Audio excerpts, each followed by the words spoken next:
Taiwan is watching the US election closely as tensions with China rise. Taipei counts Washington as a crucial partner, but comments during the campaign has left Taiwanese in doubt. Our Asia correspondent Stas Butler reports.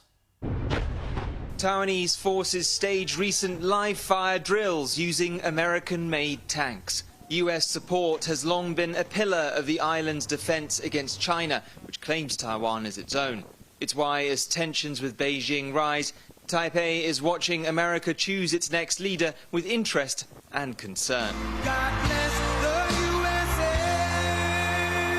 Republican candidate Donald Trump insists he'll keep the peace. The former president says if he'd remained leader, he could have stopped Russia's invasion of Ukraine.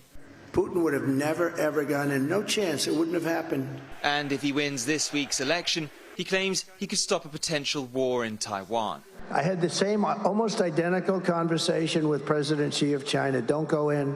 Don't go in. He's got planes circling Taiwan. He wants that so badly. In his 4 years as US president, Mr. Trump strengthened ties with Taiwan and sold the island twice as many weapons as his successor, Joe Biden. But now a focus on Taiwan's world-beating semiconductors has prompted the Republican to change his tone. You know, Taiwan, they stole our chip business. Okay? They want us to protect, and they want protection. They don't pay us money for the protection, you know? The mob makes you pay money, right? Those comments have alarmed Taiwan, which in the past 8 years has bought $22 billion of US weapons to bolster its defense. We don't know what flavor of Donald Trump we would get. And that lack of predictability, that lack of being able to anticipate what a Donald Trump administration would look like is sort of scary from Taiwan's perspective. Mr. Trump's rival, Kamala Harris, has signaled no change to US policy.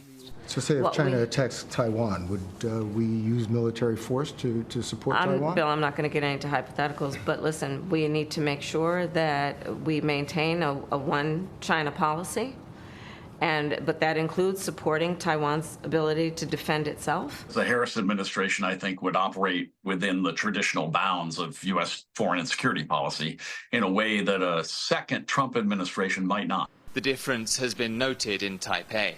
Taiwan's government has stayed neutral, saying it has the backing of both US parties. But surveys suggest Taiwanese people have gone from leaning Republican in 2020 to preferring Harris over Trump. He's domineering and a bit crazier. He acts like a strong man. He is more radical and demanding when it comes to the economy.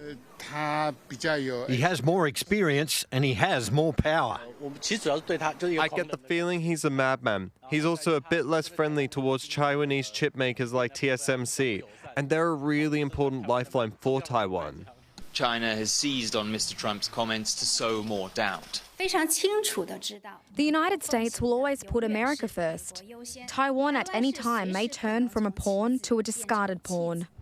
Uncertainty about the next US administration has forced this self-ruled island to look two ways: across the strait to developments in China, and across the Pacific to changes in DC.